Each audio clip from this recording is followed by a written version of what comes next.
Today, I want to talk about the seeming plot hole that Vaggie, after being permanently injured by an angelic weapon, did not realize that angelic weapons could hurt angels. With that, I also want to talk about the lore of the show, the way death and injury works, and clarify details I got wrong in my previous short, as this may not actually be a plot hole at all. My name is Deepcut, demons call me ImpCut, hit that subscribe button because I'm lonely, and let's dive into it. Now, Hazbin Hotel is premised on the idea that hell is filled with two different kinds of demons. There are the natives, and then there are the sinners. The natives are demons from any of the 7 rings of hell that are actually born in hell from a mother and a father. They evolved in hell similar to life on Earth, having families, growing and developing, and then eventually dying of old age, or even just from harsh conditions, though they are known to live longer than humans on average. These species of native demons include imps, hellhounds, succubus, and various other species seen in Hazbin Hotel, and especially Hell of a Boss, which focuses more so on the native demons. Finally, Hazbin Hotel was focused more so on the human souls who appear in hell after dying on Earth, which we call sinners. Sinners manifest in hell with all of their memories and experiences from Earth informing the form that they take. While sinners can look similar to each other and even to certain native demons, they are each a unique manifestation of their sins and life experiences. Now, hell is believed to be a punishment for actions on Earth, and as such, the sinners don't die the way that native demons of hell do, but rather, once in hell, the sinners are immortal, not dying of old age. They can experience physical pain and physical damage, but they heal or remanifest if too much damage is done, both of which are said to be an extremely painful process. To prevent uprisings in hell, however, a method was designed to kill sinners using blessed angelic steel to create various weapons, particularly spears. While an injury from a normal weapon does hurt a sinner, they would heal right afterwards, so it's not a concern. These angelic weapons, however, through some sort of magic, are able to permanently deal damage to sinners, and with that in mind, that also means they can permanently kill a sinner.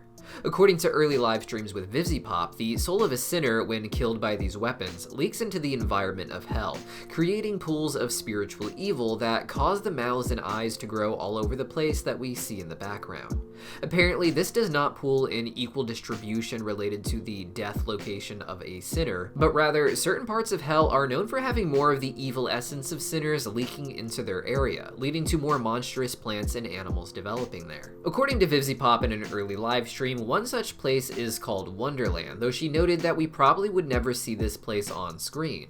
All we know so far is that it has the most wild monsters in hell, going beyond the natural evolution of the crazy beasts that we already see in the other rings. Then, of course, there are the angels. Heaven, like hell, has natural-born entities there, as well as earth-born entities who go there after their death on Earth.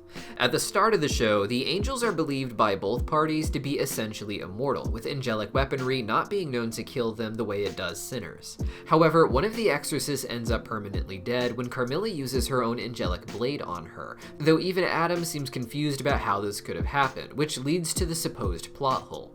Adam and Vaggie both seem absolutely shocked that angelic weapons could work against the angels themselves, despite Adam and Lute having specifically used an angelic weapon on Vaggie sometime before this.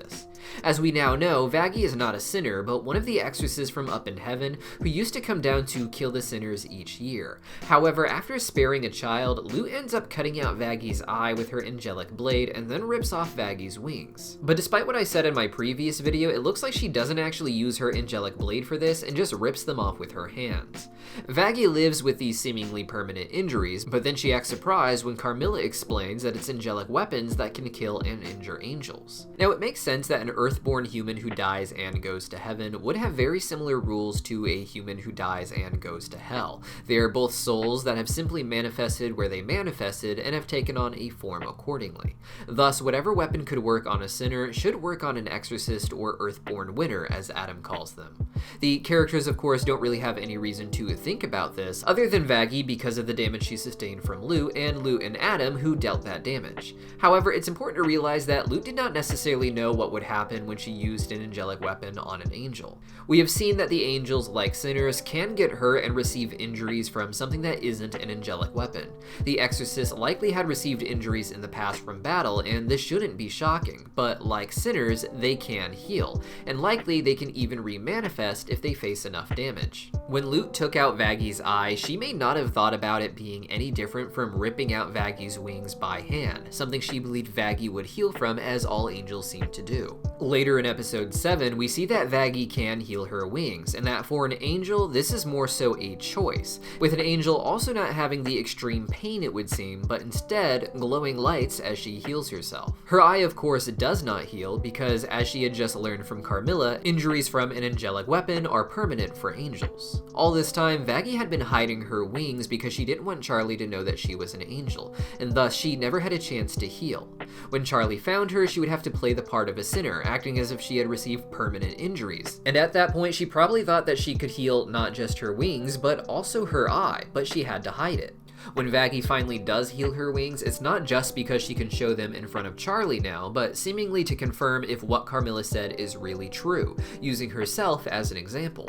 Thus, the reveal that angelic weapons can kill an angel was still a bit of a shock to her, perhaps something she had considered, but not something she outright knew because of her own injuries. Lute and Adam likewise may have believed that any injury given by the angelic weapons is something you would heal from, not realizing that they deal permanent damage until that final battle. Lute likewise has received a bodily injury that didn't involve an angelic blade, losing her arm even, but it seems she will be able to heal at some point just as Vaggie did with her wings. While I said earlier that it is a decision, Vaggie's wings returning seems to also have been affected by her personal growth, though we do seem to see her making a choice to have them heal in the moment that they return. So I think that buries the plot hole pretty decently if there ever really was one there, but I can see why so many of us were confused with the way certain details were spaced out in the show. Finally, there is the question of who else is weak or immune against these angelic weapons and what powers might exist above them.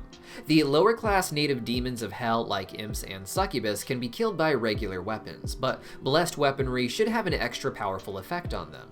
Higher level natives like Stolas are shown to not be immune to them despite them being long-living or immortal without the angelic weapon's interference.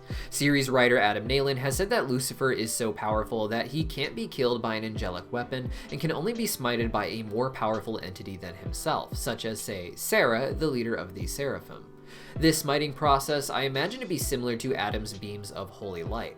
There's been debate on whether or not this light is supposed to be known to permanently kill a sinner like an angelic weapon does. I've gone back and forth on it, but I remember old livestream lore about Lucifer being able to drop an angelic bomb on hell if he so chose and killing all these sinners in the process, so I have to imagine someone above him has this kind of power. And that means Adam may have the power to kill sinners with his angelic beams as well, but we don't know for sure. In the show, a death for Lucifer and Charlie is portrayed with angelic weapons, but that is background art symbolism and may not reflect the actual process that it takes for killing a seraph like Lucifer, something we may not learn more information about until later.